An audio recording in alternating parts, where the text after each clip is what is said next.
Welcome to my channel English পরিচয়। Learn English systematically and lesson wise. আজকে আমি তোমাদের জন্য একটা অত্যন্ত গুরুত্বপূর্ণ ক্লাস নিয়ে এসেছি। সেটা হলো প্রশ্নবোধক বাক্য। প্রশ্ন কি করে তৈরি করব। আজকে তাহলে আলোচ্য বিষয়বস্তু হলো আমাদের ডু এবং ডাজ। ডু এবং ডাজ ব্যবহার করে কি করে প্রশ্ন তৈরি করব।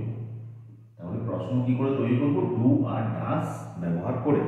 এর আগে আমি কি করে নেগেটিভ সেন্টেন্স তৈরি করতে হয়, কি করে বাংলা থেকে ইংরেজিতে কি করে অনুবাদ করতে হয়, অনুবাদের মাধ্যমে শিক্ষা, এর আগে আমি অনেক ভিডিও বানিয়েছি। তোমরা আমার প্লেলিস্টে যেতে পারো এবং সেখানে কিন্তু অবশ্যই তোমরা কিন্তু সব ধরনের ভিডিওই পেয়ে যাবে। তো আমরা আজকে যে টেন্সটা নিয়ে আলোচনা করব সেটা হচ্ছে প্রেজেন্ট ইনডিফিনাইট টেন্স বা সিম্পল প্রেজেন্ট টেন্স। কোন টেন্স বললাম? সিম্পল প্রেজেন্ট টেন্স বা present indefinite tense. Simple present, simple present tense, simple present tense বা এর অপর নাম হচ্ছে present indefinite tense. Present indefinite tense. তো নামটা শুনে বুঝতে পারছো, এর আগেও তোমরা অনেক ভিডিও দেখেছো প্রেজেন্ট ইনডিফিনাইট সম্বন্ধে বা সিম্পল প্রেজেন্ট সম্বন্ধে, বা আমিও অনেক ভিডিও এর আগে আপলোড করেছি প্রেজেন্ট ইনডিফিনাইট টেন্স সম্বন্ধে। তাহলে প্রেজেন্ট ইনডিফিনাইট নামটা শুনে বুঝতে পারছো এই ঘটনাটা কোন কালে হবে? অবশ্যই বর্তমান কালে হবে। এবং বর্তমান কালে যদি কোনো কাজ সাধারণভাবে ঘটে, তাহলে দেখছো কোনো একটা কাজ বর্তমান কালে ঘটছে এবং সেই বর্তমানের কাজটা সাধারণভাবে ঘটছে। কিভাবে ঘটছে? সাধারণভাবে ঘটে, সাধারণভাবে ঘটে।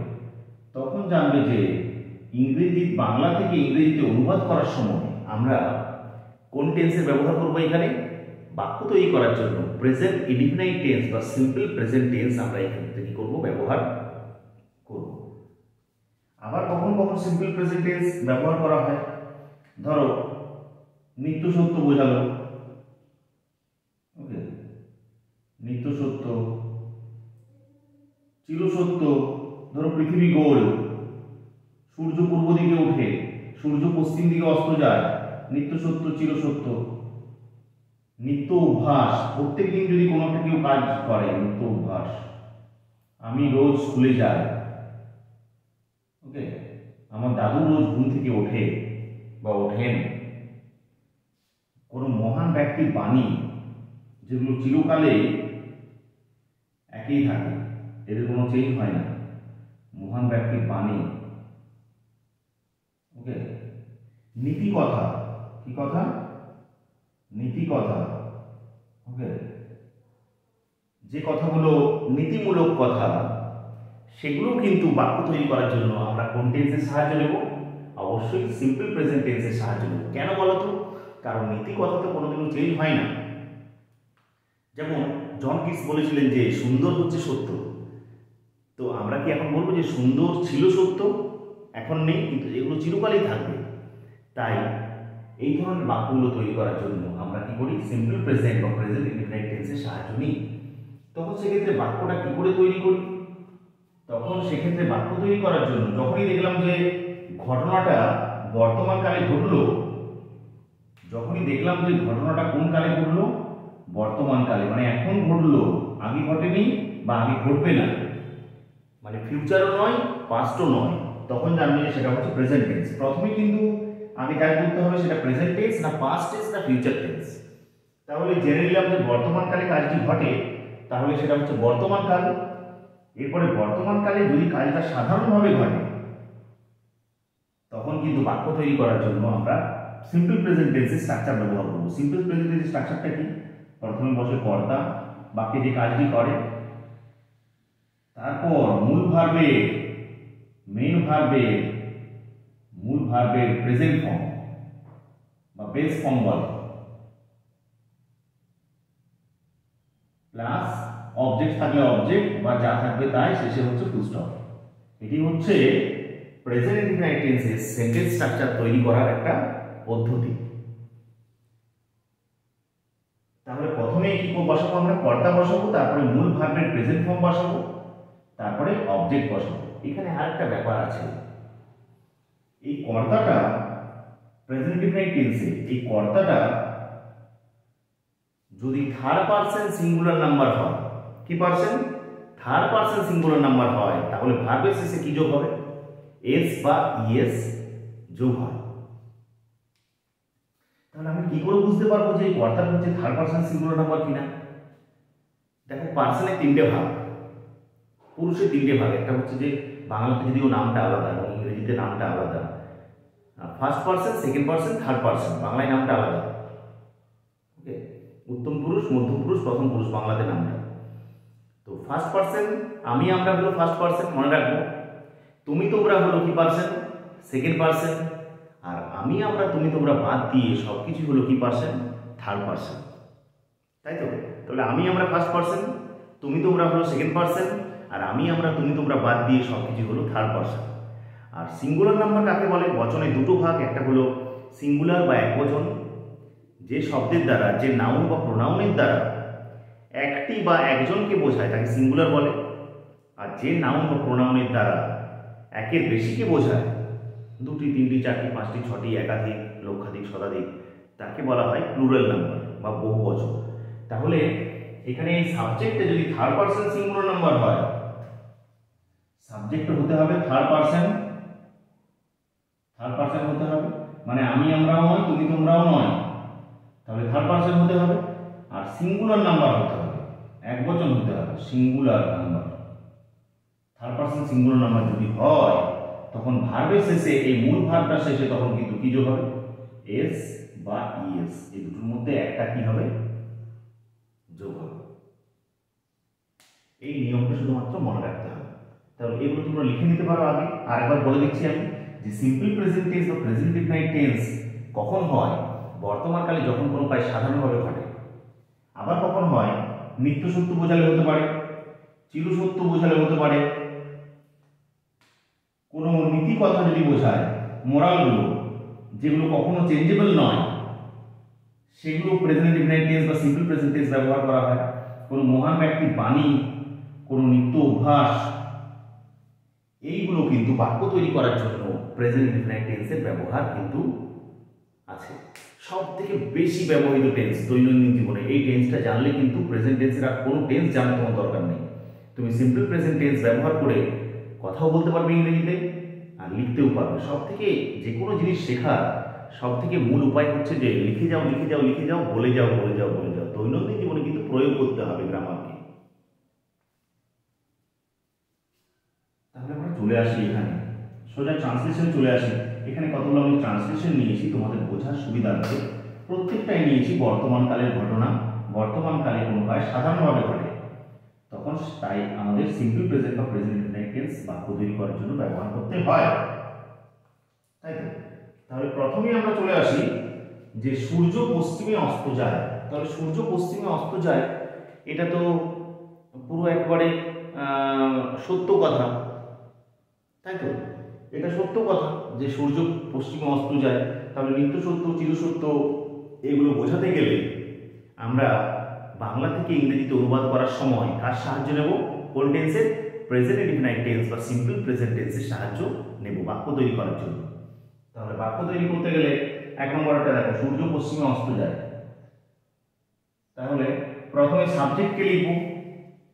কে সাবজেক্ট? তোমরা বলবে সূর্য সাবজেক্ট। তাহলে সূর্য, শুধু সান হবে না, দা সান হবে, এটা ডেফিনাইট আর্টিকেল, দা সান। এরপরে সাবজেক্টের পরে মূল ভার্বের প্রেজেন্ট ফর্ম। কোনটা মূল ভার্ব? পশ্চিমে তো ভার্ব নয়, অস্ত যাওয়া। অস্ত যাওয়ার ইংরেজি কি? তোমাদের কিন্তু বারবার করে বলেছি আমি, একটা জিনিস মুখস্থ করতে বলি আমি, শুধুমাত্র ভোকাবুলারি মুখস্থ করতে বলি, শব্দ ভান্ডার, তাই তো? ভার্ব মুখস্থ করতে বলি, ভার্বের present form do, did, done. Do মানে করা, টেক মানে নেওয়া, টেক টু টেকেন, মেক মানে করা, মেক মেড মেড, বিল্ড মানে তৈরি করা, বিল্ড বিল্ড বিল্ড, ওকে। ড্রিম মানে স্বপ্ন দেখা, ড্রিম ড্রেম ড্রেম। এগুলো কিন্তু বারবার করে নিজেরা যদি শিখছেন, যারা বিগিনার, শিখছো যারা, তারা কিন্তু বারবার বেশি বেশি করে এগুলো লিখে লিখে মুখস্থ করবে। যদি শিশুদেরকে শেখাচ্ছ তাহলেও কিন্তু তাদেরকে কিন্তু বারবার করে এগুলো অভ্যাস করাবে। আর কিন্তু ওয়ার্ড বুক পড়াটা কিন্তু মাস্ট। ওয়ার্ড বুক, ফুল ফলের নাম, কোনো দিকের নাম, ওকে, যানবাহনের নাম, বডি পার্টসের নাম, তাহলে কোনোদিন পড়ালে যে অ্যাডজেক্টিভ কতগুলো, দোষ গুণের নাম, কোনোদিন পড়ালে অ্যাডভার্ব, কোনোদিন পড়ালে প্রিপোজিশন, শব্দ জানা একান্তই জরুরি, না হলে বাক্য কি করে তৈরি হবে? দ্য সান, অস্ত যাওয়া, অস্ত যাওয়াটাকে কি বলে? সেট বলে। সেট মানে অস্ত যাওয়া। কিন্তু প্রেজেন্ট ইনডিফিনাইট টেন্সে তোমাদের বলেছি যে একটা জিনিস লক্ষ্য করতে হবে যে কর্তাটা থার্ড পারসন সিঙ্গুলার নাম্বার কিনা। কর্তাকে দ্য সান, দ্য সানটা আমি আমরা নয়, ফার্স্ট পারসন নয়, তুমি তোমরা নয়, সেকেন্ড পারসন নয়, তাহলে আমি আমরা নয়, তুমি তোমরা নয়, তাহলে দ্য সানটা কোন পারসন? তোমরা বলবে স্যার দ্য সানটা থার্ড পারসন। এরপরে থার্ড পারসন হলেই চলবে না, থার্ড পারসন সিঙ্গুলার নাম্বার হতে হবে। সিঙ্গুলার মানে একটা। দ্য সানটা কটা? একটা। তাহলে দ্য সানটা হচ্ছে থার্ড পারসন সিঙ্গুলার নাম্বার, তাই ভার্বের শেষে কি যোগ হবে? এস বা ইএস যোগ হবে। এখানেও কিন্তু একটা অনেক কিছু নিয়ম আছে। সেটের পরে শুধুমাত্র এস বসে, এস বা ইএস যে কোনো বসিয়ে দিলাম সেটা কিন্তু হবে না। কিন্তু দ্য সান সেটস, কোন দিকের আগে প্রিপোজিশন বসে in the sun sets in the west. East মানে পূর্ব দিক, ওয়েস্ট মানে the sun rises in the east. The sun rise হবে না, the sun rises in the east হবে। দ্য সানটা থার্ড পারসন সিঙ্গুলার নাম্বার, নিত্য সত্য চিরসত্য কথা, তাই প্রেজেন্ট ইনডিফিনাইট টেন্স ব্যবহার করতে হবে বাক্য তৈরি করার ক্ষেত্রে। এখানে বললাম the sun sets in the west, সূর্য পশ্চিম দিকে অস্ত যায়। এখানে তারপরের ট্রান্সলেশনটা আমি নিয়েছি সূর্য কি পশ্চিমে অস্ত যায়। এটা তো সাধারণ বাক্য, the sun sets in the West, এটা তো সাধারণ বাক্য। সাধারণ বাক্যে প্রথমে সাবজেক্ট থাকে, তারপরে ভার্ব থাকে, শেষে ফুল স্টপ থাকে, তাকে সাধারণ বাক্য বলে বা অ্যাসার্টিভ সেন্টেন্স বা স্টেটমেন্ট। কিন্তু আমরা প্রশ্ন তৈরি করব, তাহলে প্রশ্ন কি করে তৈরি করব? সূর্য কি পশ্চিমে অস্ত যায়, তখন কি করবো? যে sets the sun in the West, কি হবে? না, হবে না। প্রশ্ন তৈরি করার ক্ষেত্রে প্রেজেন্ট ইনডিফিনাইট টেন্সে আমরা দুটো জিনিসের সাহায্য নেব। একটা হচ্ছে যে ডু, অন্যটা হচ্ছে ডাজ। যদি নাবাচক বাক্যের ভিডিওটা দেখে থাকো আমার, তাহলে অবশ্যই আমি ডেসক্রিপশন বক্সের নিচে প্রেজেন্ট ইনডিফিনাইট টেন্সে ডু নট বা ডাজ নট ব্যবহার করে কি করে নেগেটিভ সেন্টেন্স বা নাবাচক বাক্য তৈরি করা যায় তার ভিডিও কিন্তু বানিয়েছি, যা ডেসক্রিপশন বক্সের নিচে আমি লিংক দিয়ে রাখবো, বা তোমরা প্লেলিস্টে গিয়েও দেখে নিতে পারো। এটা অবশ্যই দেখবে, তাহলে বুঝতে পেরে যাবে তোমরা। সূর্য কি পশ্চিমে অস্ত যায়, তাহলে প্রশ্নটা হবে, তাহলে ভালো করে ভাবো, সূর্য পশ্চিম দিকে অস্ত যায়, এই কথাটা হচ্ছে নিত্য সত্য চিরসত্য। তাহলে এখানে বাক্য তৈরি করার জন্য আমাকে কোন টেন্স ব্যবহার করতে হবে? প্রেজেন্ট ইনডিফিনাইট টেন্স বা simple present tense. Simple present টেন্সের স্ট্রাকচারটা কি? তোমরা বলবে স্যার সিম্পল প্রেজেন্ট টেন্সের স্ট্রাকচারটা হচ্ছে প্রথমে সাবজেক্ট বা কর্তা, তারপরে ভার্বের প্রেজেন্ট ফর্ম মানে ভার্ব 1, যদি ভার্ব সাবজেক্টটা থার্ড পারসন সিঙ্গুলার নাম্বার হয় তাহলে এস বা ইএস যোগ হবে, প্লাস যা থাকবে তাই শেষে ফুল স্টপ। এটা তো সাধারণ বাক্যের নিয়ম। কিন্তু এখানে প্রশ্নবোধক বাক্য কি করে তৈরি করব? দেখো, সূর্য পশ্চিমে অস্ত যায়, তখন কি হয়েছে? The sun sets in the West হয়েছে। এটা থেকে প্রশ্ন যখন তৈরি করব তখনই কি হবে? দেখো, এখানে সাবজেক্টের পরে সরাসরি মূল ভার্ব রয়েছে এবং মূল ভার্বের প্রেজেন্ট ফর্ম রয়েছে, যেটা প্রেজেন্ট ইনডিফিনাইট টেন্সে থাকে। সাবজেক্টের পরে মূল ভার্বের প্রেজেন্ট ফর্ম, ওকে। কিন্তু ভার্বের শেষে যখন এস বা ইএস যোগ থাকবে তখন প্রশ্নটা শুরু হবে ডাজ দিয়ে। তাহলে 2 নম্বরটা কি হবে? সূর্য পশ্চিম দিকে অস্ত যায়, দ্য সান সেটস আছে, তাই এখানে প্রশ্নটা কি দিয়ে শুরু হবে? ডাজ দিয়ে শুরু হবে। এখানে যদি সেট থাকতো তাহলে ডু দিয়ে প্রশ্নটা শুরু হতো। এটা যদি মূল ভার্বের প্রেজেন্ট ফর্ম থাকতো তাহলে ডু দিয়ে শুরু হতো। ভার্বের শেষে এস বা ইএস যোগ থাকলে প্রশ্নটা শুরু হবে কি দিয়ে? ডাজ দিয়ে। ডাজ, এরপর সাবজেক্ট। প্রশ্ন মানে হচ্ছে সাহায্যকারী ক্রিয়া যুক্ত সাবজেক্ট, ডাজ দ্য সান। এরপরে সবসময় মূল ভার্বের প্রেজেন্ট ফর্ম সেট, কারণ সেট আর ডাজ, এই সেট আর ডাজ এই দুটো মিলেই কি হয়েছে? সেটস হয়েছে, বুঝছো? তাহলে কি হবে? Does the sun set. Does বা ডু দিয়ে প্রশ্ন শুরু হলে সবসময় মূল ভার্বের বেস ফর্ম বা প্রেজেন্ট ফর্ম হবে। Set in the west, does the sun set in the west, সূর্য কি পশ্চিমে অস্ত যায়? আশা কি বুঝতে পারলে? তাহলে the sun sets in the west সাধারণ বাক্য হচ্ছে সূর্য পশ্চিমে অস্ত যায়, তখন হচ্ছে the sun sets in the west. কিন্তু প্রশ্ন করতে গেলে হয়ে যাচ্ছে does the sun set in the west. Does the San, does দিয়ে কেন প্রশ্ন শুরু করলাম? যখনই দেখবে যে সাবজেক্টটা থার্ড পারসন সিঙ্গুলার নাম্বার, তখনই প্রশ্নটা প্রেজেন্ট ইনডিফিনাইট টেন্সে শুরু হবে ডাজ দিয়ে। সূর্যটা আমি আমরাও নয়, ফার্স্ট পারসনও নয়, তুমি তোমরাও নয়, তাই সেটা হচ্ছে থার্ড পারসন। আর একটা বোঝালে সিঙ্গুলার নাম্বার হয়, থার্ড পারসন সিঙ্গুলার নাম্বার হলে প্রশ্নটা শুরু হবে ডাজ দিয়ে। আশা করছি বুঝতে পারলে। তারপরে সাহায্যকারী ক্রিয়ার পরে সাবজেক্ট ডাজ দ্য সান, তারপরে সবসময় কিন্তু মূল ভার্বের প্রেজেন্ট ফর্ম বা বেস ফর্ম, তারপরে যা থাকবে তাই। Does the sun set in the West. এগুলো কিন্তু দৈনন্দিন জীবনে তোমরা বেশি বেশি করে লেখার আকারে আর বলার আকারে ব্যবহার করবে, তাহলে তোমাদের মনে গেঁথে যাবে এগুলো। নেক্সট দেখো 3 নম্বরটা নিয়েছি আমি, তুমি ওকে চেনো। একটা নিয়েছি তুমি ওকে চেনো। তাহলে তুমি ওকে চেনো এটা একটা সাধারণ কথা, বর্তমানকালে সাধারণভাবে কাজটা ঘটছে, তাই এখানে বাক্য তৈরি করার জন্য তুমি ওকে চেনো এই বাক্যটা তৈরি করার জন্য আমরা কিন্তু প্রেজেন্ট ইনডিফিনিট টেন্সের সাহায্য নেব। কার সাহায্য নেব?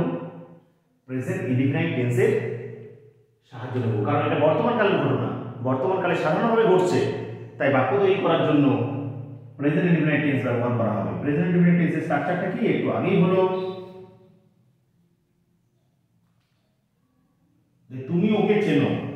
তাহলে কি হবে? নাম্বার 3, এটা 3 নম্বরটা হচ্ছে তুমি ওকে চেনো। তাহলে তুমি ইউ, সাবজেক্টের পরে কি হবে? সাবজেক্টের পরে হবে মূল ভার্বের প্রেজেন্ট ফর্ম। মূল ভার্ব কোনটা? ওকে তো নয়, চেনাটা। কি মানে চেনা বা জানা? Know, K N O W, know মানে জানা। Know, knew, known. You know, কাকে চেনো? ওকে চেনো। ইউ নো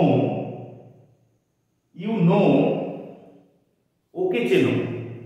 তাহলে ওকে এখানে কি হবে? You know. আচ্ছা, এটা যদি তাকে থাকতো, এখানে ওকে বলতে এটা তো ছেলে হতে পারে, মেয়েও হতে পারে। তাহলে ইউ নো হিম বা হার, যদি ছেলে হয় ওটা হিম হবে, মেয়ে হলে হার হবে। তুমি ওকে চেনো বা তুমি তাকে চেনো, ব্যাপারটা একই। যদি হারও করতে পারতে এখানে, কারণ আমরা জানি না তো ওকেটা ও, তুমি ওকে চেনো, ও কে, ছেলে না মেয়ে আমরা জানি না, তাই এখানে হিম করে দিলাম। আমি হারও করতে পারতাম, ইউ নো হিম, তুমি তাকে চেনো। আচ্ছা, এখানে তুমি তো জিজ্ঞেস করবে যে স্যার সূর্য পশ্চিমে অস্ত যায়, এখানে দা সান সেটস হয়ে গেল, সেটের শেষে এস যোগ হলো, এখানে কেন নোয়ের শেষে এস যোগ হলো না স্যার? তাহলে আমি বলি যে ইউটা, আমি কি বলেছিলাম, প্রেজেন্ট ইনডিফিনিট টেন্সের সাবজেক্ট যদি থার্ড পারসন সিঙ্গুলার নাম্বার হয় তাহলেই ভার্বের শেষে এস বাই এস যোগ হবে। আমরা হচ্ছে ফার্স্ট পারসন, তুমি তোমরা, ইউটা হচ্ছে যে তোমরা, তুমি বা তোমরা, এটা কোন পারসন বলো তো? Second person. তাহলে কর্তাটা তো থার্ড পারসন সিঙ্গুলার নাম্বার নয়, তাই এখানে কি যোগ হবে না? ভার্বের শেষে এস বা ইএস যোগ হবে না। আশা করছি বুঝতে পারলে। You know him. এরপরে ইচ্ছে করে রেখেছি নাম্বার 4, তুমি কি ওকে চেনো? তুমি ওকে চেনো, ইউ নো হিম। তারপরের প্রশ্নটা হচ্ছে তুমি কি ওকে চেনো? তুমি কি ওকে চেনো? তাহলে এটা বর্তমানকালের ঘটনা, বর্তমানকালে সাধারণভাবে ঘটছে ঘটনাটা, তাই বাক্য তৈরি করার জন্য আমরা প্রেজেন্ট ইনডিফিনিট টেন্সের স্ট্রাকচারের সাহায্য নেব, বা সিম্পল প্রেজেন্ট, মানে সাবজেক্ট প্লাস মূল ভার্বের প্রেজেন্ট ফর্ম। কিন্তু এটা প্রশ্নবোধক, প্রেজেন্ট ইনডিফিনিট টেন্সে প্রশ্নবোধক বাক্য তৈরি করতে গেলে এই স্ট্রাকচারটাকে ফলো করবে, এই স্ট্রাকচারটাকে ফলো করবে। বাক্য তৈরি করতে গেলে লিখে নেবে ডু অথবা ডাজ। যদি কর্তা থার্ড পারসন সিঙ্গুলার নাম্বার হয় তাহলে ডাজ দিয়ে প্রশ্নটা শুরু হবে, যদি কর্তাটা থার্ড পারসন সিঙ্গুলার নাম্বার না হয় তাহলে ডু দিয়ে শুরু হবে প্রশ্নটা। যুক্ত কর্তা বাক্যে যে কাজটি করে বা যার সম্বন্ধে বলা হয়, যুক্ত মূল ভার্বের প্রেজেন্ট ফর্ম, মূল ভার্বের প্রেজেন্ট ফর্ম। প্রেজেন্ট ফর্ম মানে বুঝতে পারছো? ডু, ধরো ডু ভার্বটা ডু ডিড ডান, তাহলে ডুটা হচ্ছে প্রেজেন্ট ফর্ম। টেক ভার্বটা টেক টু টেকেন, টেকটা হচ্ছে প্রেজেন্ট ফর্ম। এরপরে যে থাকবে তাই, শেষে কিসের চিহ্ন? জিজ্ঞাসার চিহ্ন। বুঝছো? এটা হচ্ছে প্রেজেন্ট ইনডিফিনিট টেন্সে প্রশ্নবোধক বাক্য তৈরি করার নিয়ম। এটা সিম্পল প্রেজেন্ট টেন্সে প্রশ্ন তৈরি করার নিয়ম।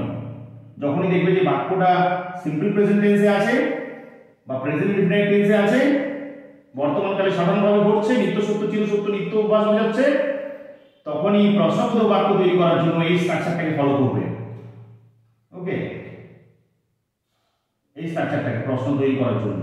আর সাধারণ বাক্য তৈরি করার জন্য তো সাবজেক্ট ভার্ব, সাধারণ বাক্য তৈরি করার জন্য এস ভি ও শেষে ফুল স্টপ, আর subject third person singular number হলে ভার্বের শেষে এস বাই এস যোগ হবে, সাধারণ বাক্য। কিন্তু প্রশ্নবোধক বাক্য তৈরি করার জন্য প্রশ্ন শুরু হবে ডু কিংবা ডাজ দিয়ে। তাহলে এখানে ডু দিয়ে শুরু করবো না ডাজ দিয়ে শুরু করবো? তুমি কি ওকে চেনো? এখানে সাবজেক্ট কোনটা বলো তো? তোমরা বলবে স্যার সাবজেক্ট তো তুমি, ইউ। তাহলে আমি আমরা ফার্স্ট পারসন, তুমি তোমরা হচ্ছে যে সেকেন্ড পারসন। তাহলে কর্তাটা এখানে কিন্তু থার্ড পারসন সিঙ্গুলার নাম্বার নয়, তাই প্রশ্নটা শুরু হবে কি দিয়ে? প্রশ্নটা শুরু হবে স্যার ডু দিয়ে, তোমরা বলবে। তাহলে ডু, ডু হলো। এরপরে সাবজেক্ট হবে, কে সাবজেক্ট? তুমি, ডু ইউ। এরপরে সবসময় মূল ভার্বের প্রেজেন্ট ফর্ম, মূল ভার্ব কোনটা? চেনা বা জানা, ডু ইউ নো হিম বা হার, যে কোনো করতে পারো। ডু ইউ নো হার, তুমি কি ওকে চেনো? ওকে, তুমি কি তাকে চেনো? জিজ্ঞাসা চিহ্ন। আশা রাখছি বুঝতে পারলে। আরেকবার একটা বলে দিচ্ছি, সূর্য কি পশ্চিমে অস্ত যায়, এই প্রশ্নটা তৈরি করার সময় আমরা ডাস দিয়ে প্রশ্নটা শুরু করেছিলাম। কেন? সূর্যটা হচ্ছে থার্ড পারসন সিঙ্গুলার নাম্বার, তাই প্রশ্নটা শুরু হবে ডাস দিয়ে। তারপরে সাবজেক্ট করেছিলাম ডাস দ্য সান, এরপরে মূল ভার্বের প্রেজেন্ট ফর্ম সেট মানে অস্ত যাওয়া, ইন দ্য ওয়েস্ট শেষে জিজ্ঞাসা চিহ্ন দিয়েছিলাম। এখানে কিন্তু do you know her, do দিয়ে প্রশ্নটা শুরু করলাম, কারণ কি? তুমি, এখানে সাবজেক্ট হচ্ছে তুমি, second person, third person singular number নয়, তাই তুমি দিয়ে। এই যে পাঁচটা ট্রান্সলেশন দিয়েছি, সে কি হিন্দি শেখে? সে কি হিন্দি শেখে, এটা তোমরা করে নিয়ে আসবে। সে কি হিন্দি শেখে? আর শিশুটি কি কাঁদে, এগুলো মুছে দিই, একবার দেখে নিতে পারো, লিখে নিতে পারো, বারবার করে ভিডিওটা দেখতে পারো। সে কি হিন্দি শেখে, তাহলে এগুলো তোমাদের হোম টাস্ক দিয়ে দিলাম, এই পাঁচটা। যে সে কি হিন্দি শেখে, তোমাদেরকে শুধুমাত্র ভার্বটা বলে দিচ্ছি আমি, যে কি মানে শেখা। তোমরা কিন্তু বারবার করে যদি নিজেরা শিখছো বা বাচ্চাদেরকে যদি তোমরা নিজেরা শেখাচ্ছ, তাহলে কিন্তু অবশ্যই ভার্বের present form, past form, past participle form, এগুলো কিন্তু লিখে লিখে লিখে লিখে কিন্তু অবশ্যই কিন্তু মুখস্থ করাবে। কোনো কিছু মুখস্থ করার দরকার নেই, এগুলো কিন্তু মুখস্থ লাগবে। তবে সে কি হিন্দি শেখে, কি বলে শেখা? শেখাটাকে কি বলে ইংরেজিতে? তাহলে ভার্ব কোনটা এখানে? শেখা, লার্ন। লার্ন মানে শেখা, লার্ন, লার্নড, লার্নড। যদিও এখানে প্রেজেন্ট ফর্মটা লাগবে। শিশুটি কি কাঁদে, কি মানে কাঁদা? ক্রাই মানে কাঁদা। তারপরে আমি কি টিভি দেখি, আমি কি টিভি দেখি, এখানে ভার্বটা কোনটা? দেখা। সি মানে দেখা হবে না, কিন্তু টিভি দেখার ক্ষেত্রে যে ভার্বটা ব্যবহার করতে হবে সেটা হচ্ছে ওয়াচ, ওয়াচ, ওয়াচ, ওয়াচ। তারা কি ব্যাডমিন্টন খেলে, এখানে ভার্বটা হচ্ছে খেলা। তোমরা এটা সবাই জানো যে প্লে মানে খেলা, প্লে, প্লেড, প্লেড। তোমরা কি কলেজে পড়ো, এখানে রিড মানে পড়াটা হবে না, রিড হবে না, এখানে যে ভার্বটা ব্যবহার করতে হবে সেটা হচ্ছে study, S T U D Y, study, study, studied. তাহলে এই পাঁচটা ট্রান্সলেশন আমি তোমাদেরকে দিয়ে রাখলাম। এই পাঁচটা ট্রান্সলেশন তোমরা অবশ্যই অবশ্যই আমাকে কি করে তৈরি করে, এই পাঁচটা ট্রান্সলেশন প্রথমে কি করে করবে? সে কি হিন্দি শেখে, তোমরা করবে সে হিন্দি শেখে, তারপরে এই ট্রান্সলেশনটা করবে। দ্বিতীয়টাও শিশুটি কি কাঁদে, তোমরা প্রথমে করবে শিশুটি কাঁদে, তারপরটা করবে শিশুটি কি কাঁদে। মানে সাধারণ বাক্য তৈরি করবে আর প্রশ্নবোধক বাক্য তৈরি করবে। এখানে পাঁচটা কাজ নয়, তোমরা ইনডাইরেক্টলি 10টা কাজ করবে। আমি কি টিভি দেখি, তোমরা প্রথমে করবে আমি টিভি দেখি, তারপর করবে আমি কি টিভি দেখি। তারা কি ব্যাডমিন্টন খেলে, তোমরা করবে প্রথমটা করবে ট্রান্সলেশন তারা ব্যাডমিন্টন খেলে আগে করবে, তারপরটা করবে তারা কি ব্যাডমিন্টন খেলে। নয়টা তোমরা কি কলেজে পড়ো, প্রথমে করবে তোমরা কলেজে পড়ো, তারপরে করবে তোমরা কি কলেজে পড়ো। এই ট্রান্সলেশনগুলো তোমাদেরকে দিয়ে রাখলাম। অবশ্যই অবশ্যই তোমরা আমাকে কমেন্ট সেকশনে গিয়ে জানাবে, আর আমি অবশ্যই তোমাদেরকে হেল্প করব। যদি বুঝতে না পারো তাহলে অবশ্যই জানাবে যে আমরা এই অংশটা বুঝতে পারলাম না। আর যদি কোনো অসুবিধা হয় অবশ্যই আমাকে কমেন্ট সেকশনে গিয়ে জানাবে, কোনো ক্লাসের প্রয়োজন হলেও। বেশি বেশি করে ভিডিওটা তোমরা ফ্রেন্ডস বা রিলেটিভসের মধ্যে শেয়ার করবে, আর আমার চ্যানেলটা অবশ্যই সাবস্ক্রাইব করবে এবং পাশে থাকা বেল আইকনটি অবশ্যই ক্লিক করবে পরবর্তী ভিডিওগুলোর নোটিফিকেশনটা পাওয়ার জন্য। ভালো থেকো, সুস্থ থেকো।